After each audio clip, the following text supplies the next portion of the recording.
sunny with a high around 6. Catch Milo Imagines the World at Children's Theater playing now through March 9th. Hip-hop, pop, and country collide in this unforgettable musical adventure full of imagination and surprises. Learn more at childrenstheater.org. That's childrenstheater.org. Portions of the following program may be pre-recorded.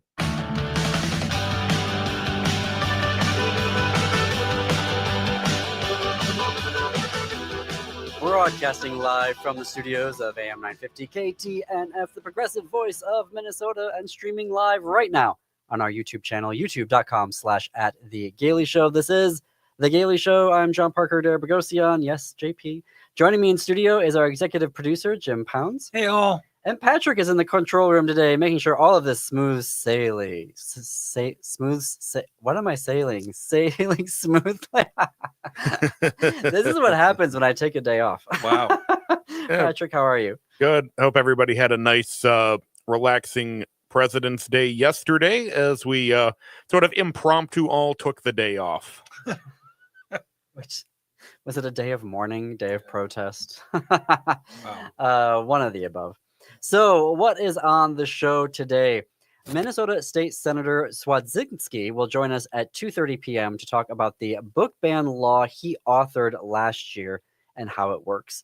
Listeners of the show know that book bans are a major area of coverage for me and for the show. So we're looking forward to talking to him about the law, how it works, how it's going, but also within the context of the recent book restrictions and book bans in Rochester Public Schools and Anoka's St. Francis area schools, respectively. But up first, there's something I want to talk about in terms of I'm going to call it false equivalency. And you can call in. Our phone number is 952-946-6205. That's 952-946-6205. False equivalency between the Democratic Party and the DFL, the state level Democratic parties, and the Republican parties. Maybe we should just call it MAGA at this point. And I want to start by saying that I'm going to come at this from a queer perspective, and also a very interesting political novel that is one of my favorite political novels of all time. I don't even know if the author, Ursula K. Le Guin, would call it a political novel, but just a novel. It's called The Dispossessed, an Ambiguous Utopia.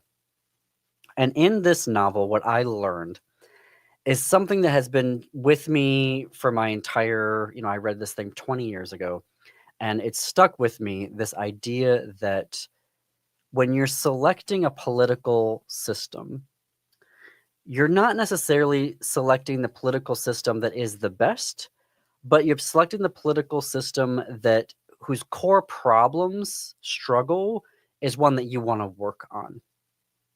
And here's my case in point. Here's my example of that.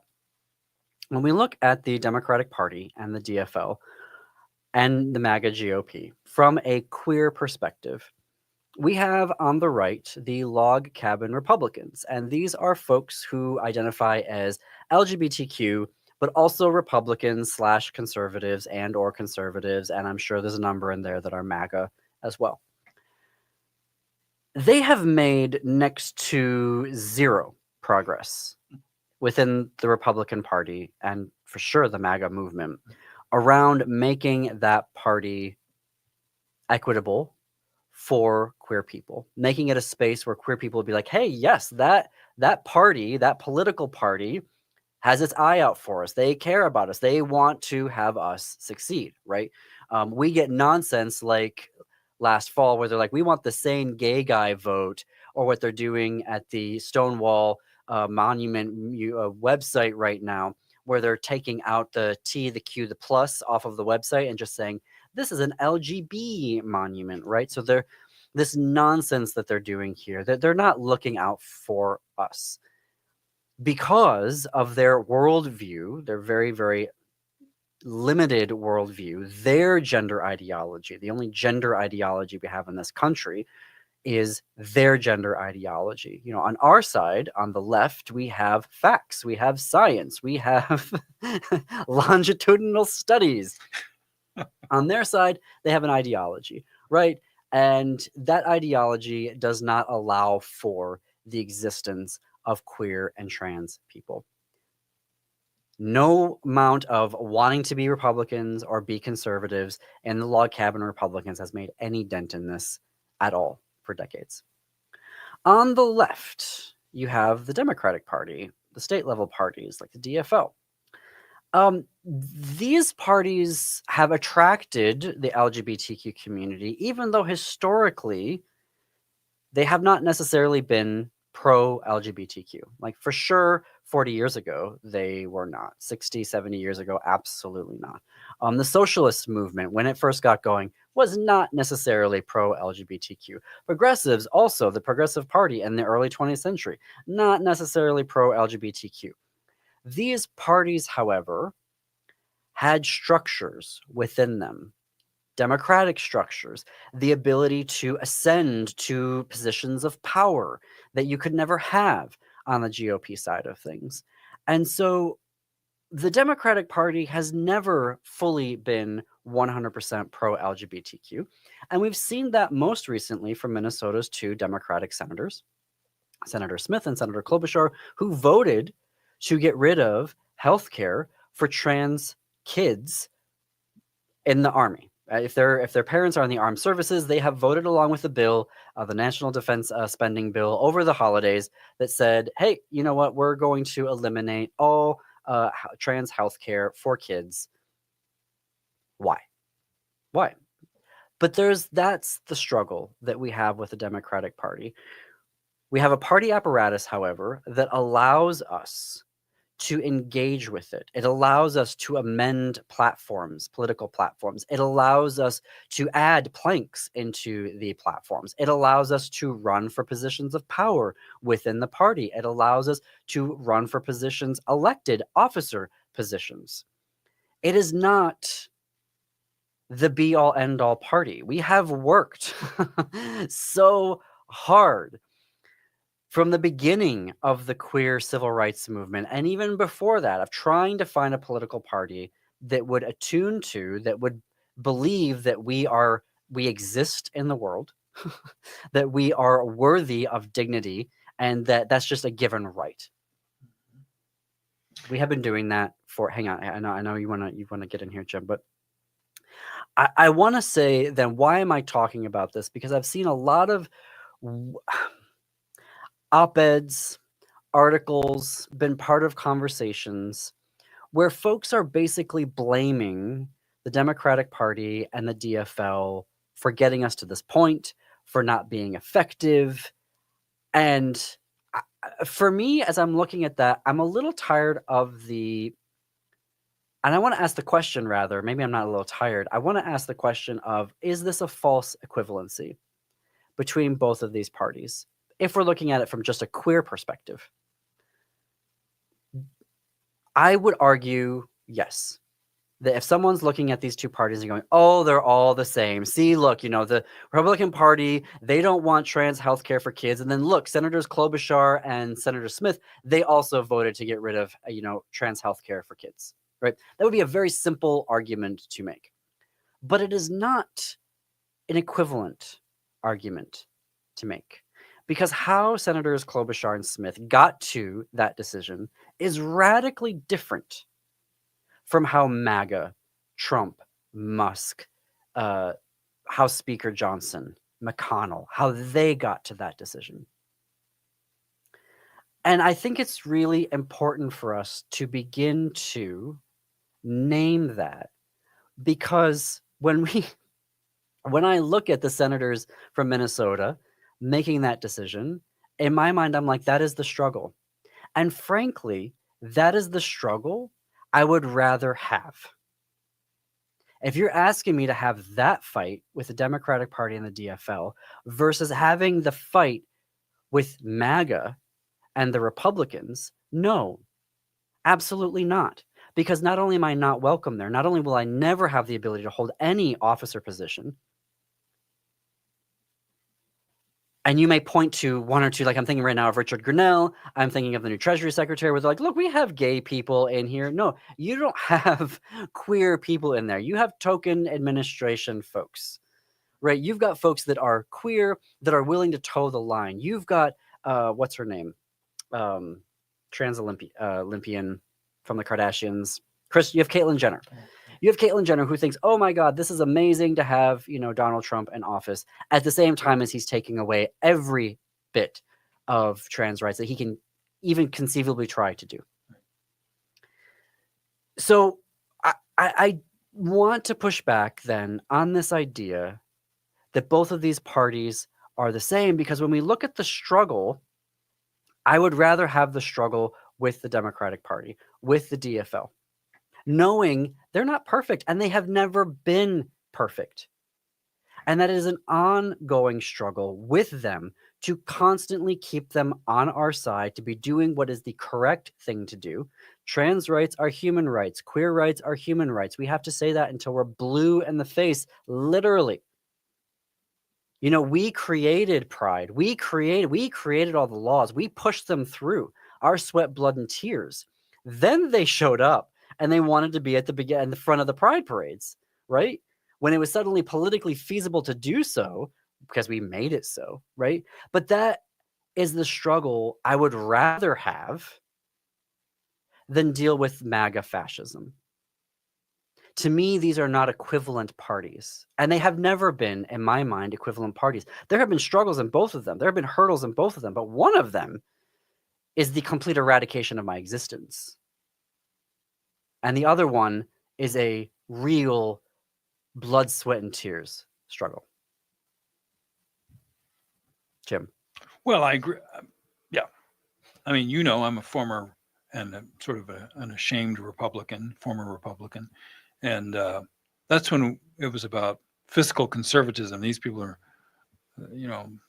not anything about Republican as I understood it back in 1976 when I first voted. So they are not equivalent. And I don't know how the log cabin people can look themselves in the face anymore. So we're in a different kind of ideological battle now for existence, as you said, and we're fighting for our lives now. And they'll allow Peter Thiel to hang around as long as he gives them millions of dollars. That, unfortunately, Peter Thiel is why we are dealing with something called Vice President Vance, which is horrific in my mind, but it's because of the money they contribute. Yeah, they'll allow a lot of Republicans to hang around for money. We're going to have to fit in a break here, but you're bringing up an interesting point that I want to kind of pick up as we on the other side of this commercial break, which is how transactional it is. On their side, it's transactional. You do what we say, you give us this, and then we will nominally recognize you. Whereas on the Democratic Party, we can actually, it's not necessarily as transactional as that. We're going to take that short break here. More of The Gailey Show on the flip side.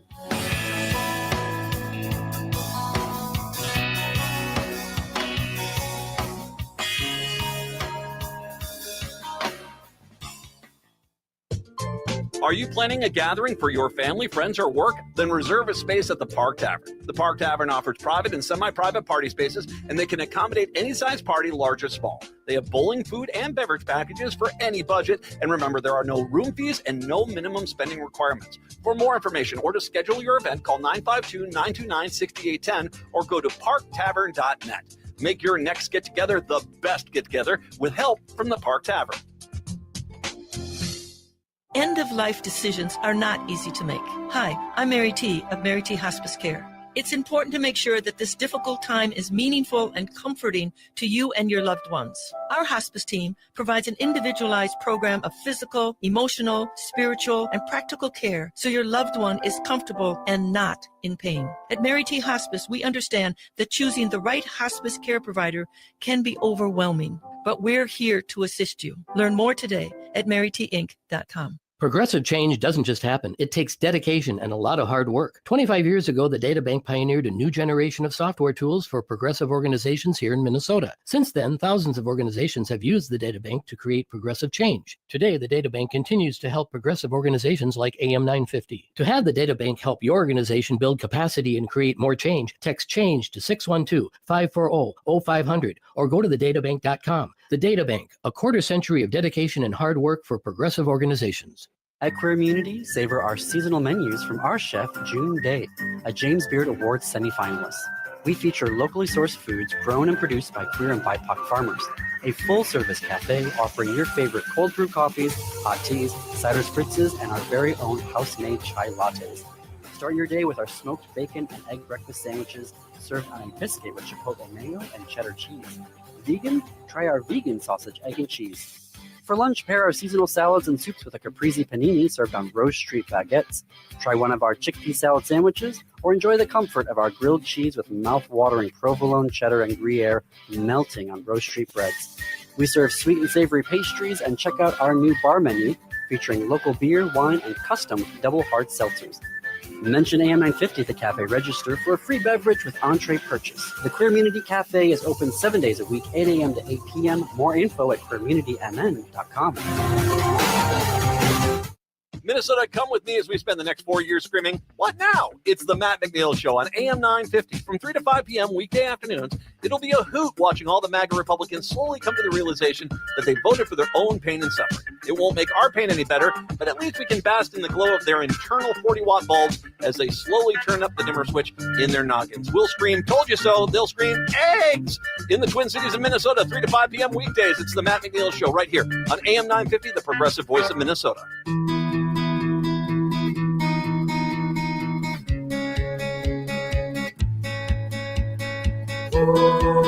Welcome back to the Gailey Show. I'm John Parker, Dara Bogosian. Yes, I'm going through a name change. So that is why you're hearing my full name. If you've ever wondered what JP is, it's John Parker. Our call-in number, 952-946-6205, 952-946-6205. We're talking about this idea of false equivalency between the Democratic Party and the MAGA GOP, as if this argument that comes up that they're both the same and that somehow the Democrats have led to where we're at this moment. That's another thing that I'm finding bizarre about, like, are we going to blame Democrats for the racism, xenophobia, heterosexism, sexism of the MAGA GOP, right? And I guess that gets to back to this idea of the false equivalency narrative of, I, as a queer person, have never seen the Democratic Party and the DFL 100% of the time as the defender of my life and my existence and my relationships. I have worked within that party and advocated within that party and voted for that party for the candidates that I felt could help shape that into the future. But they have never been my, like, oh yes, my expectation is that they're going to do this, right? And so I'm not quite sure how productive it is to sit there and look at some of these folks and say, this is your fault or you're not doing the right thing, because a lot of times they're not going to do the right thing. Sometimes, as I've learned as a queer person, they're not going to do the right thing until you drag them kicking and screaming across the finish line. And then they'll just say it was their idea all along. That's the very, cynical viewpoint to it. But as we're sitting here in this moment of fascism, I'm finding it less from my queer perspective of what we need the DFL and the Democrats to do, is less about berating them that they're not doing something and continuing the political struggle that queer people have been doing for decades within this party, of getting them to go where they need to go. And I think that we have finally sort of accomplished part of that in Minnesota. Minnesota is a trans refuge state. Would I have expected Minnesota to be a trans refuge state in the 90s? Probably not. We had some great legislators and leaders who probably would have been advocating for that. We did have the Minnesota Human Rights Act. I mean, there have been some very landmark things. Minnesota has absolutely been on the vanguard of a lot of this, but a lot of it was also because of the struggle of trying to get them where they needed to be able to do these things. And that struggle will continue. There will never be a point where it will end. Right. I agree. And that's why that was that lesson that I learned from that novel, The Dispossessed by Ursula K. Le Guin, was you're not necessarily picking a political system because of its virtues. You're picking a political system because you feel like the struggles of it are the problems of it are the ones that you want to be working on. And right now, would I choose a different party?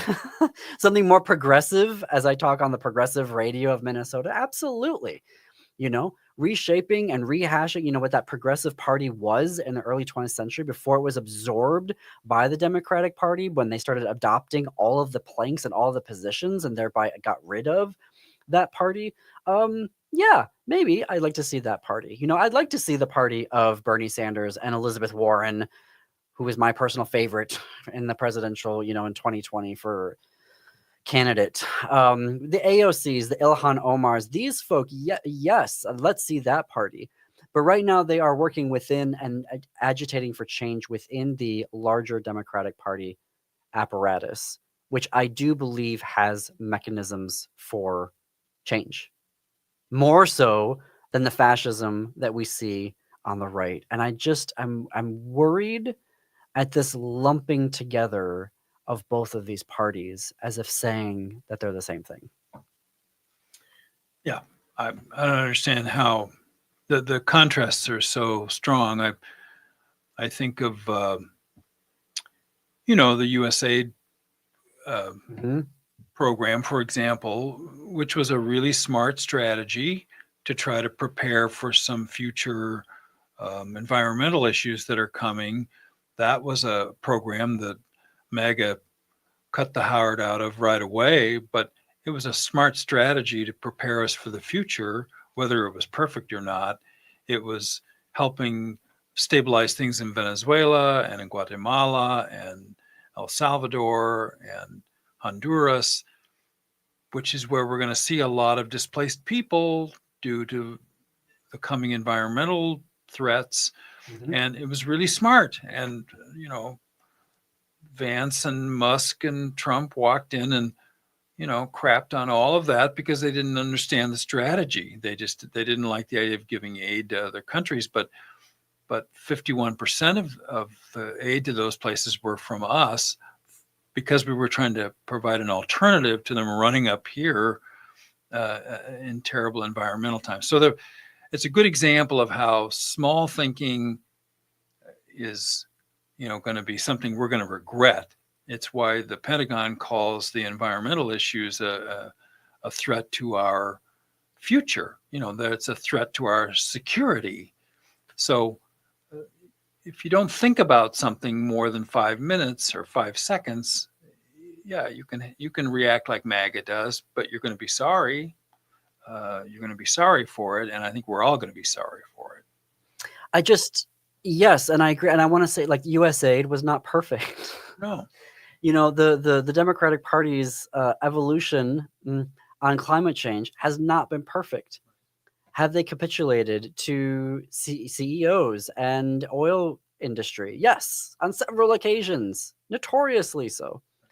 But the idea right now of them being in the same league as the MAGA fascism is an argument that I don't think is tenable. And when I have people complaining to me saying, oh, well, we have to, the Democratic Party, like, why do we even bother with them? And I'm like, that has been the struggle. When you ask me as a queer person, I haven't seen any material difference before the election and after the election and how I interact with the party. They are a party that we try to get to be where they need to be.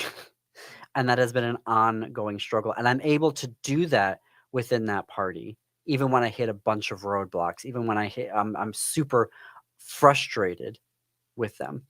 But I'm able to do that in a way that is not possible with the MAGA GOP. And has never really been possible. That has not been a place that has been welcoming to me. No, I mean, I think MAGA is not the Republican Party. It's something else. It's it would. We have to fit in a break here, but we're going to talk to somebody who I am a big fan of. Minnesota State Senator Steve Cwodzinski is going to join us to talk about the book ban law that he authored last year and is now in effect. Big fan of this law as well. So he's going to join us. Stay tuned. You're listening to The Gailey Show.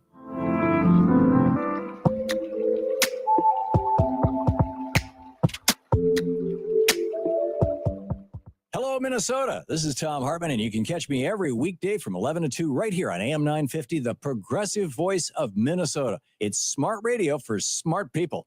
Dr. Stefano Sinacropi, an orthopedic. Hey, Patrick, can we do a mic check with the senator? Hi.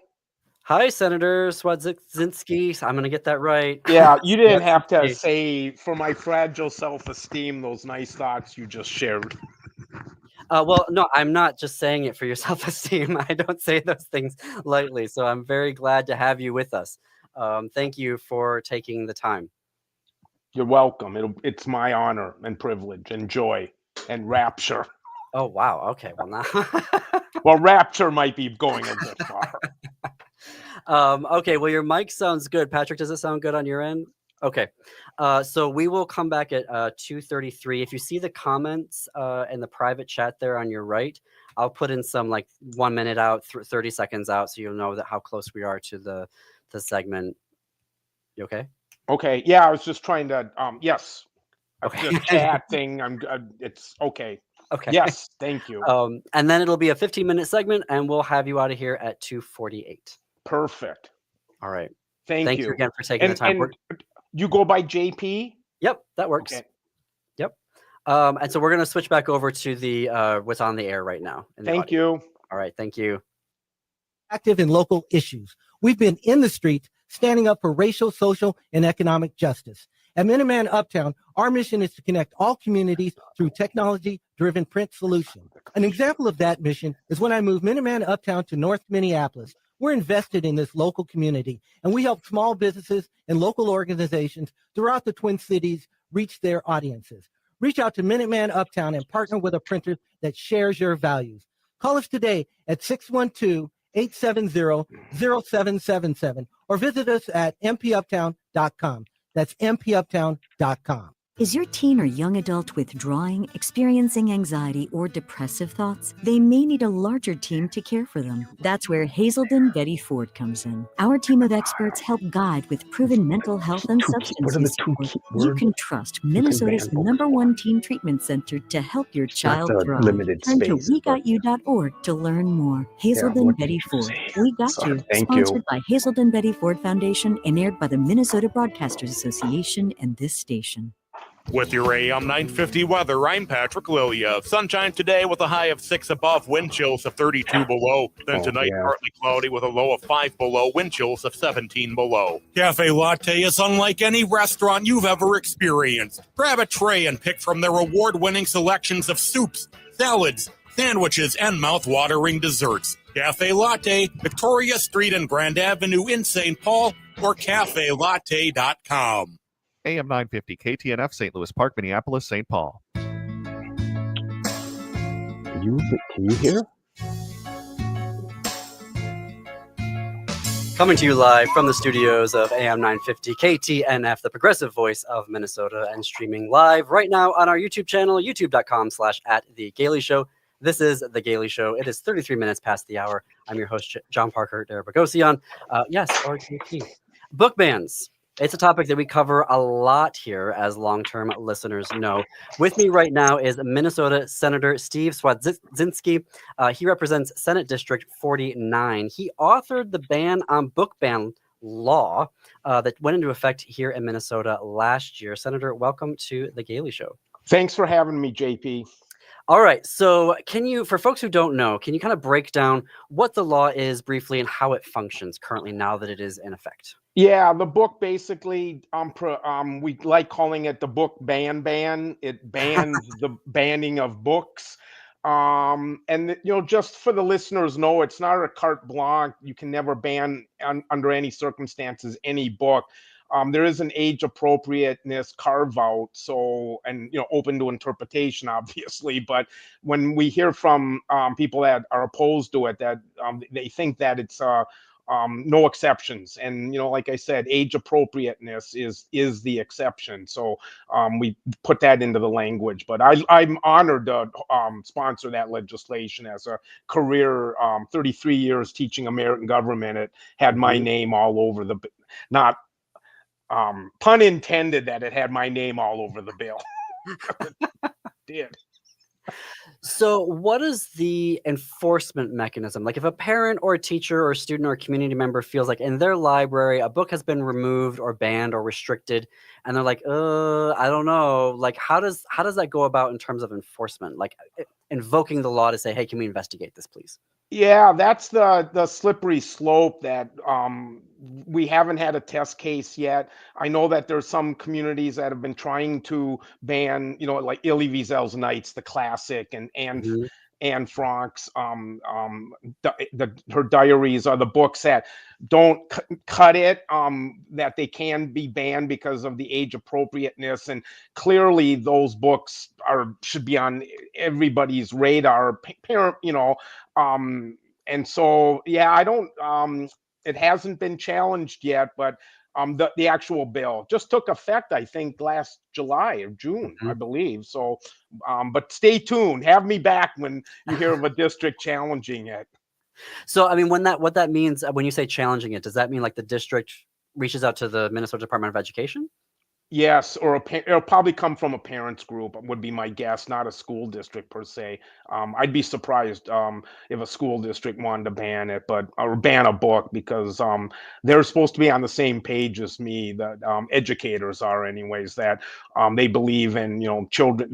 We send children to school and libraries. The bill does cover public libraries, not just school libraries. But the reason we enter libraries is because they're supposed to be these bastions of intellectual opportunity and intellectual freedom, and that's why Ben Franklin had the foresight to establish the public library system in the United States in Philadelphia 250 years ago or whatever. Were you an American government professor? Why, yeah. Well done. Notice I said 250 years roughly. So okay, here is something that comes up a lot is the idea that you mentioned the age appropriateness, and I wanted to ask you about that because, on the one hand, like obviously that makes a lot of on the face sense, right? We want to have things that are age appropriate to kids. However, the definition of that, and I think the word you was a kind of a slippery slope, kind of vague, is there's a double standard, it seems to be, for LGBTQ books as opposed to non-queer books. And so an example of this came out of Rochester Public Schools earlier this year, which to me kind of was a perfect test case for this law, where we have a major publisher. It's an LGBTQ picture book. It got starred reviews from like all of the major Publishers Weekly, Kirkus, etc. Right? The book was challenged by a single parent. They had a great process where there was a committee that went through and reviewed it. They voted 9-1. You got to keep it on there. And then the superintendent said, no, this is nudity, and I'm not going to do it. I'm going to override this. And I'm also not going to ask the libraries to now go through their collections based off of this definition of nudity to say, well, are there any books that could potentially run afoul of this standard? We should get those out ostensibly right as well, putting the book on restriction. And that's something to me that kind of comes up a lot, is this, who gets to have the definition of what age appropriate is, and then who gets to enforce that? So, I mean, how does that, I don't necessarily need you to comment, because I know that would put you in a weird situation to comment on this specific situation. I guess my question to you is, as you're reflecting now on that law and how it could be applied in maybe a test case, who should be able to get to decide on what constitutes age appropriate for these books? Yeah, JP, I'm not sure I'm going to be answering that. I mean, not because only because it was a rhetorical question, perhaps, but I will say with respect to what I caught at the tail end of of your last interview, our gay and lesbian students in many schools aren't comfortable in asking the teachers or maybe perhaps their counselors or social workers to help them navigate these feelings that they're having, and that's where they should be able to go to a public library and find on the shelf something that might help them with their internal struggle. And I just, Ben Franklin, when he walked out of the signing of the Declaration of Independence, and a group of farmers gathered outside, and they said, Dr. Franklin, how's this new government supposed to guarantee us happiness? And he reminded the audience, my friends, this new government's not going to guarantee you happiness. It's going to guarantee you the pursuit of happiness. And to take gay and lesbian books off of our bookshelves, we're denying the pursuit of happiness to that huge segment of our population, especially at a young age when they're just trying to figure out who they are, like all kids do at whatever age. They're all just trying to figure out who they are and how they fit into the grand scheme of life and why they're here and what purpose do they serve and how much of the puzzle they're going to try to solve and leave the world a better place than they found it. Okay, sorry. I know I didn't answer your question, but I hope I did, maybe. Well, I guess the thing that I'm trying to sort out, not just with the Minnesota law, because there are other states that have instituted these as well, is because what I liked about the Minnesota law that you authored was that you said that no credentialed people have to be running these libraries, right? And do I have that correct? Yeah, in Thursday's National Library or National Library Day. So shout out for all of our librarians out there. Right. So ostensibly, then we still though have folks in power who could override that though. Like ostensibly, boards? Yeah. But hopefully, I mean, just people that study their history, people that read, and know, where they ban books, what's next. And there's a great memorial in Berlin to the book burnings of 1933. It's one of my favorite Holocaust memorials in Europe, and it's a memorial to the 20,000 books that were burned there that day. And and maybe it'll encourage Fahrenheit 451. If you've never read it, get it on your list of books to read. It raises a lot of these questions, and maybe it'll help the listener find an answer to their inquiries. So there is the Republican Party in the House has instituted or proposed rather legislation that would expand the powers of administrators and schools to define what is age appropriate and nudity, and then be able to ban books through that definition. And apparently the language is very vague in there, which makes it really prone to abuse. If that were to somehow make it through the House, which doesn't seem likely though, would that then amend the existing law that you authored, or would that become a completely separate thing? Yeah, I haven't seen the language yet, JP, so I don't know. I can't really weigh in on that. But like you said, I don't think, you need 68 votes to pass legislation out of the House. I just can't imagine the Democrats, voting for anything that limits student access, as long as that age appropriateness legislation stays in there. I think that's our safeguard, so to speak. And I'm not, kids want to. Why are we telling you? I don't know. And I haven't seen the nudity in the photo or the reference to that. Or I've heard the reference to that in the Rochester schools, but I haven't seen if it's a drawing or. I don't know. I hate to say it, but the internet is right there at most kids' fingertips, and so I just love the idea that a kid might want to leave the internet behind and go into a library and actually grab a book off of a shelf instead of searching something on the World Wide Web. And so, I love when I meet people, I usually ask them, what are you reading for pleasure? And I love it when people have an answer. Because sometimes I get a dumbfounded look on their face because they're not reading anything right now for pleasure, and which is a shame to me. right? Well, I think that anecdotally, we've seen that on this show and on the other podcasts that we host, This Queer Book Saved My Life. There's a lot of folks that come on both of these shows that talk about whether at elementary school, junior high, even college level libraries, of how that was a resource that they went to. And in a couple of cases, even they were in friends' personal libraries that were pretty extensive that they were, making use of as well, because there just wasn't anything, locally for them to go to. But there is something to that, at least we can say anecdotally, of folks using those libraries as a resource to find something, even if they don't feel 100% confident checking it out because they're nervous to go and take it to the librarian, but they are absolutely there every day reading it. And one of those nooks there. So I think that what you're saying is there is some that's happening in our school systems. Yeah. As you're thinking about the law maybe, or moving forward, are there things that you would think that you'd like to add to the law? Rather? Yeah, I don't know. I just want kids to have access to the libraries that we as a nation had the foresight to provide. In Tinker versus Des Moines, that landmark court case, the Supreme Court decision from 1965, 68, somewhere in there, the court said schools are the marketplace of ideas.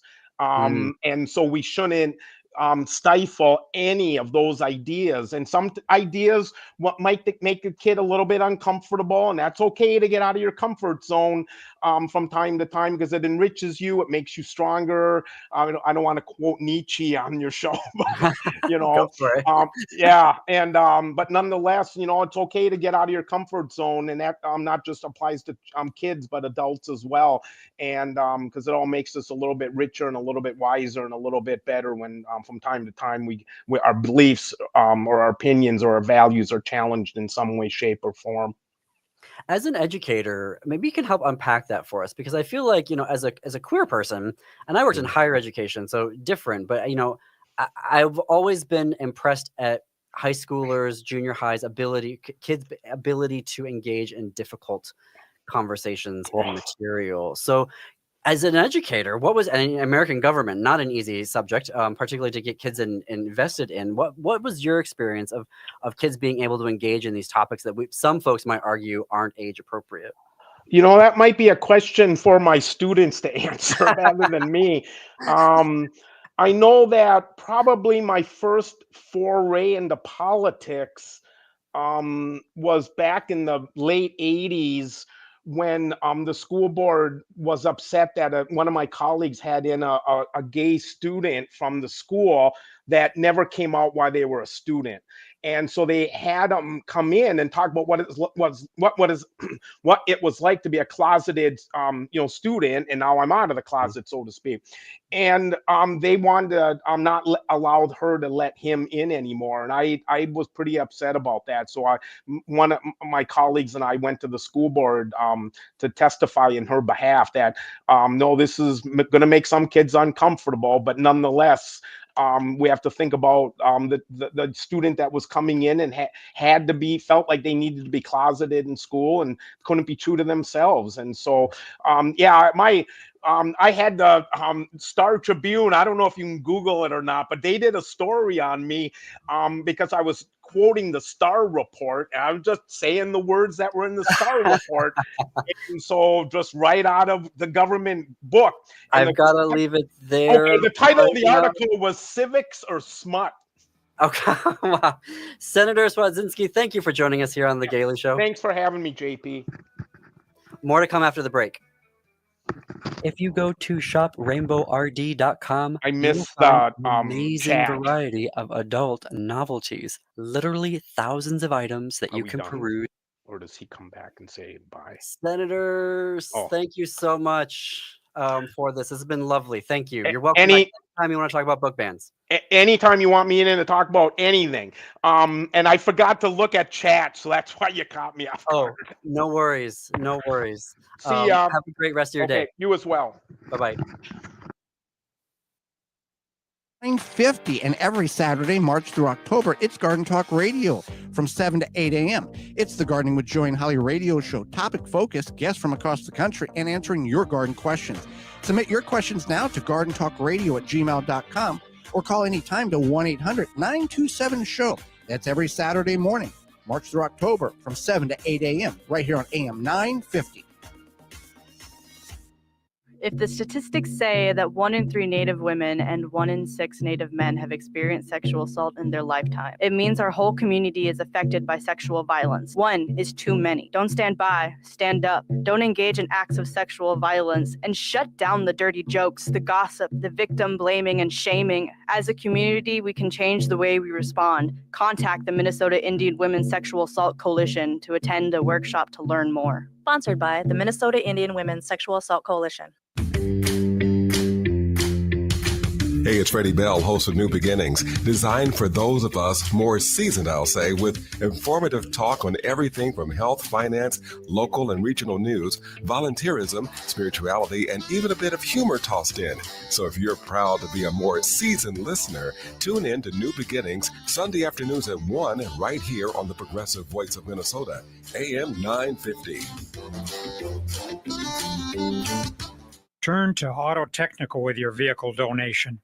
Even though Auto Technical is a small nonprofit, we have helped more families with transportation than any organization in Minnesota.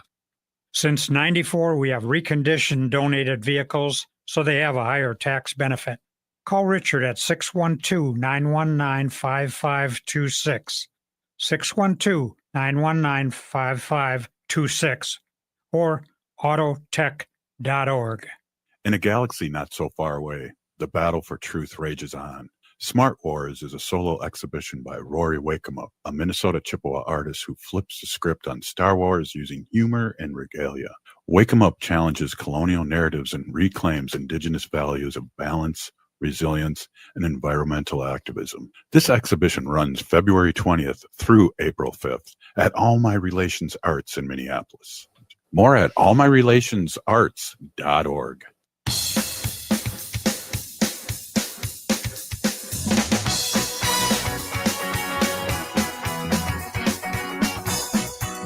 Welcome back to the Gailey Show. I'm your host, JP Debragosian, John Parker Debragosian. Going through a name change right now, so you're going to hear a lot of that coming forward here. You can learn more about it on thiscareerbook.com/name change to see why am I going through this. It is a thing. I'll probably share more about that later in the month. But for right now, I just want to really thank again Senator Cwodzinski for joining us here to talk about the law that he wrote around banning book bans, or the book ban law.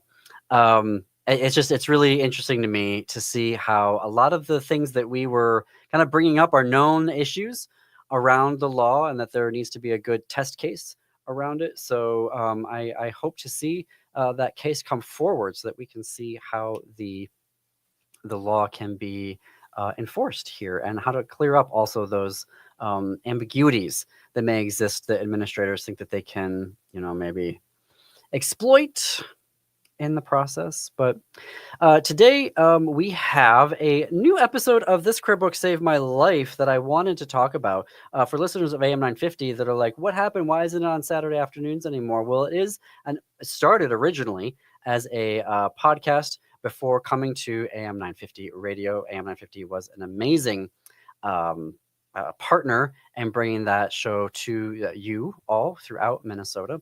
So we still release episodes on a bi-weekly basis every Tuesday.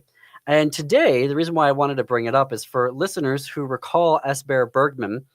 We had Bear on last fall to talk about his special topics and being a parent series, which is a really amazing series around what it's like to be a queer parent in today's, day and age. But we had our guest this week is Seth Anderson Matz, who is a community organizer, queer and trans community organizer and minister, has lived in the Twin Cities all his life, does a lot of the organizing there. And he was in conversation with Bear about Bear's book, The Nearest Exit May Be Behind You, which is a really excellent collection of essays. And I really, given the environment that we're dealing with right now, in this country. I couldn't have imagined a better conversation to have. And for folks who may not know, on this Queer Book Save My Life, we don't necessarily go out and recruit the books. We go out and find people who want to be on the show. And if you want to be on the show, you can reach out to us on thisqueerbook.com. If you're a queer person and you have a queer book that had a life-saving impact for you, we want to hear from you. We want to be in conversation with you. And so it was amazing that Seth reached out to us and said that, hey, this is the book that I would love to talk about. So grateful to Bear that he agreed to join us on the show and to be with us. And it's The Nearest Exit May Be Behind You is this collection of essays that Bear wrote about his experiences navigating his transition.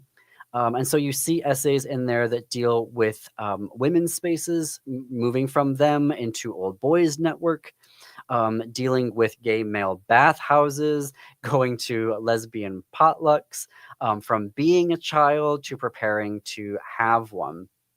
And it was really what I appreciated from Seth as he was sharing his story with us, is he said, I was on my journey. Like, I had begun my gender affirmation. I was sort of in that, I'd gotten things started and I was living who I was meant to be and have always been.